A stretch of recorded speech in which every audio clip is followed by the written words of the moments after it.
人類が増えすぎた人口を宇宙に移民するようになってすでに半世紀。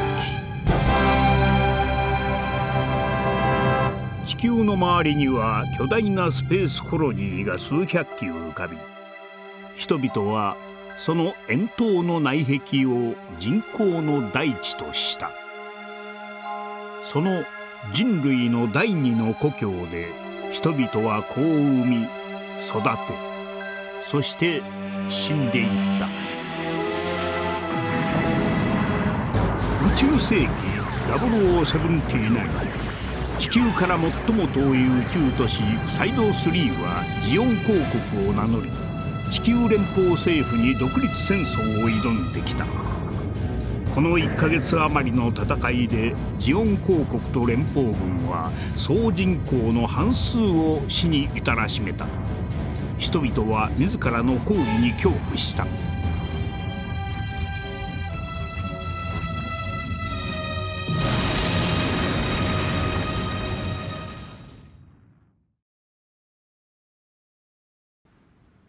コロニー落としをされてオーストラリア大陸の米軍が吹き飛んだ世界からようこそ。というわけで今回も1年戦争の続きを待っていくぞ。この動画を見えているということは、視聴者諸君は1年戦争初動における世界人口の半数が死んだ1週間戦争を無事に生き延びることができたということだな。確か開戦前の総人口って110億人だったけど、それだとしたら55億人が1週間で死んだことになるの。じゃあそういうことなんでしょう。ええ、総人口の半数が死に、生き残った半数は復讐を誓ったということだ。で、どうする？もちろん戦争を終わらせる。直ちにジオンに対して反撃開始なのだ。中域マップより地球からジオンの重要軍事拠点ソロモンに攻撃をかけるよ。待ってよ、スペース基地のスケラトル。注意。ジオン公国が地球方面軍を設立したぞ。つまりどういうことだってなの？ジオン公国が地上侵攻をしようとしているのだ。長くね。スペースの井戸に地上の重力が耐えられるはずがない。それに地上に来たところで我々に地の利がある。それに国力30分の1のジオンが地上侵攻だと笑わせる。本当に来た。ジオン軍は南米、東欧、インドに降下した模様。直ちに連邦軍を降下地点に向かわせるのだ。南米には大体70師団か。そして多数モビルスーツ師団も見える。モビルスーツ。アポルーム回戦で連邦艦隊を壊滅させたモビルスーツが来た。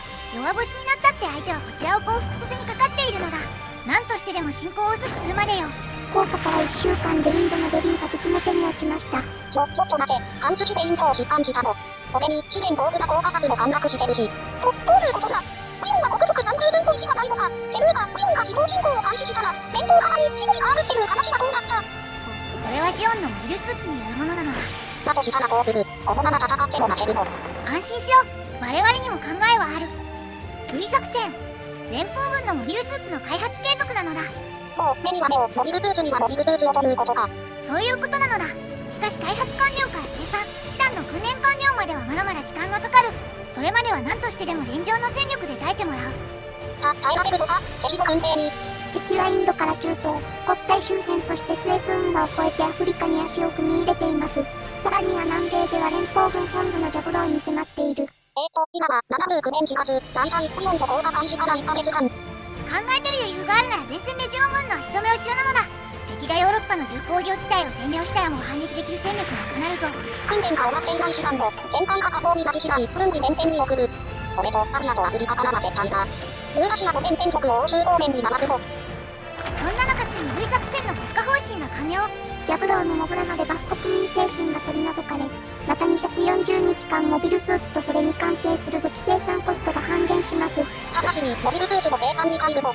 RX75 ガンタンク、RX77 ガンキャノン、そして RX78 ガンダム、付随してシールド、バズーカ、ビームライフル、ビームサーベルの生産を開始するのだ。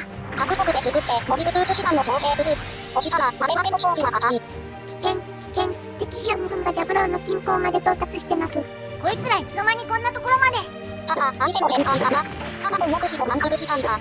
とりあえず訓練中の母兵を戦場に出すぞ。ここが正念場なのだ。小銃と軽迫撃砲で何としてでも敵モビルスーツの砲声を跳ね返せ。無謀な攻撃だ。来たぞ。連邦の試作モビルスーツはサイド7で最終テストが行われ、その後にルナ2へ移送するようなのだ。とっとと地球に来い。そしてジオンを蹴散らせ。そして79年7月にはガンダムの1号機がロールアウト。アナハイムエレクトロニクス社のテムレレイシニンを中心とし地球連邦の技術の粋を集めた機体なのだ。これか。連邦のモビルスーツ。と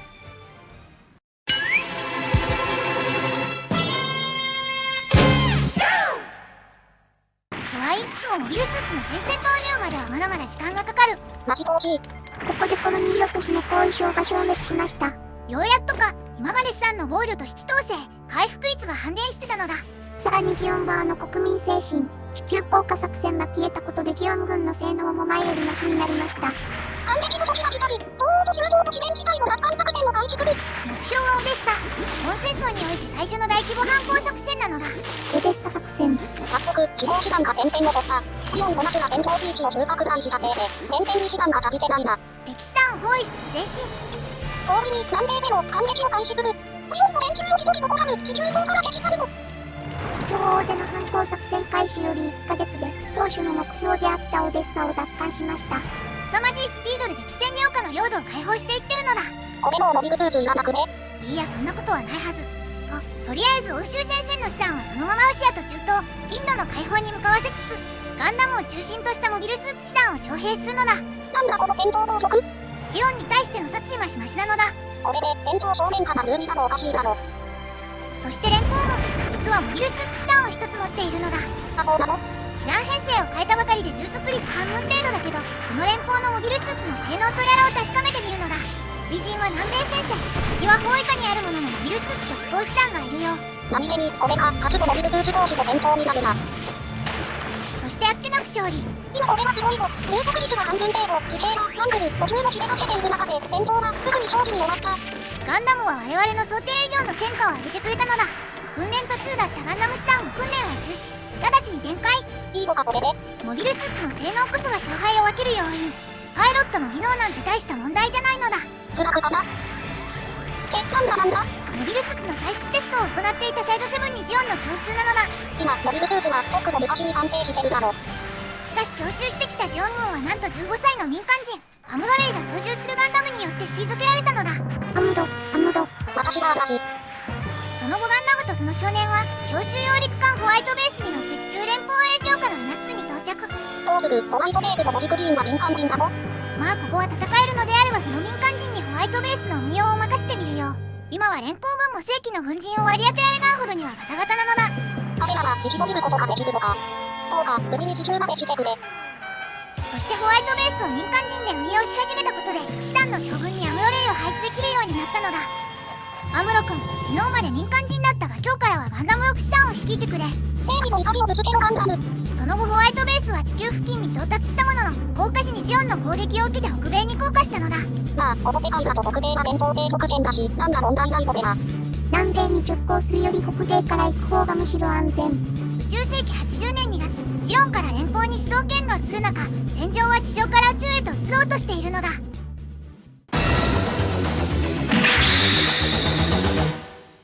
なんで私？中の一つながりなのだ。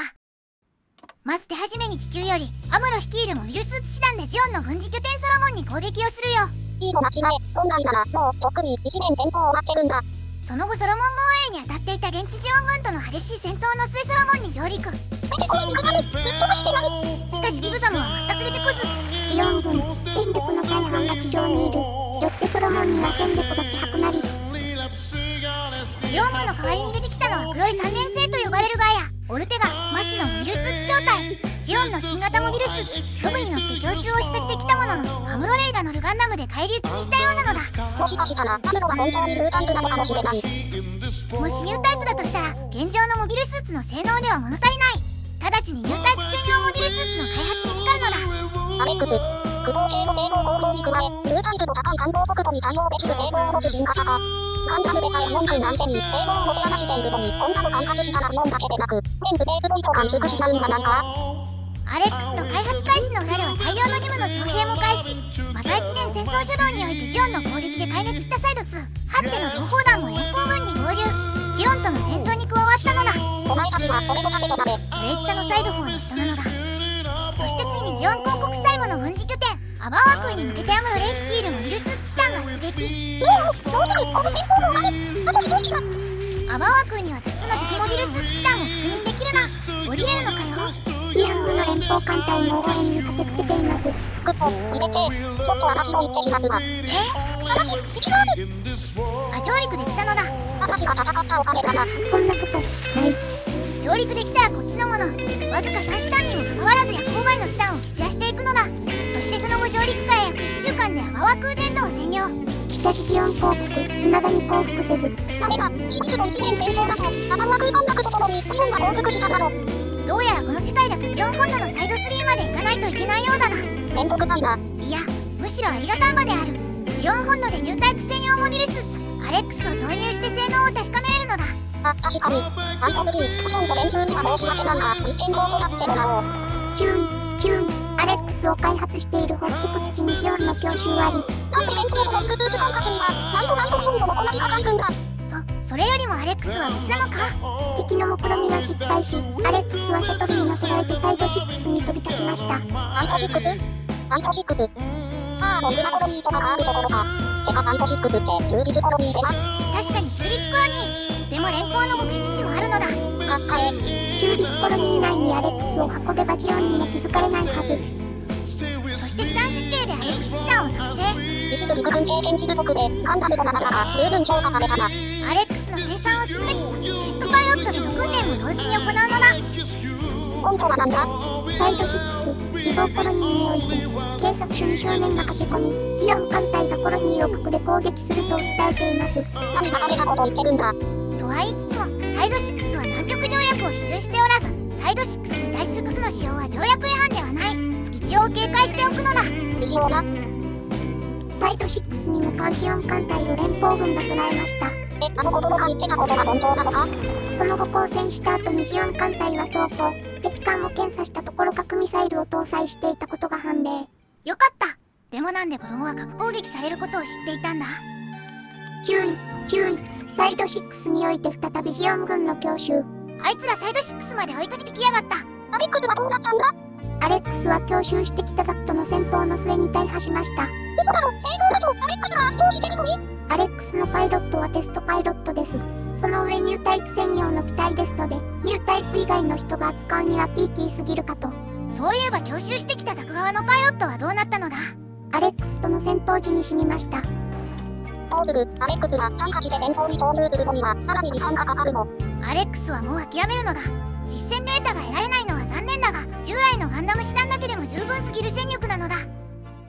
それじゃあジオン公国本のサイド3に攻撃を開始。今回のアムロゲイ率いるガンダム師団だな。サイド3の中心部にしてジオンの本拠地ズムシティに直接強襲。その後はマハル、ウィルヘルムスハーフェン、リゾンネと進んでいき、1週間後にはサイド3ジェンドを占領。そしてサイド3ジェンドを占領したところでジオン公国は降伏したのだ。ここまで長かった。史実より長く1年と9ヶ月かかりました。マーナンにせよザビ家による先制と独裁に我ら自由と民主主義が勝利したのだ。この日は我ら地球伝統の歴史に栄光の日として刻まれるだろう。ズムシティ条約締結。ジオン公国は解体され新たにジオン共和国が発足したのだ。二度と伝統に株買うんじゃねえぞ。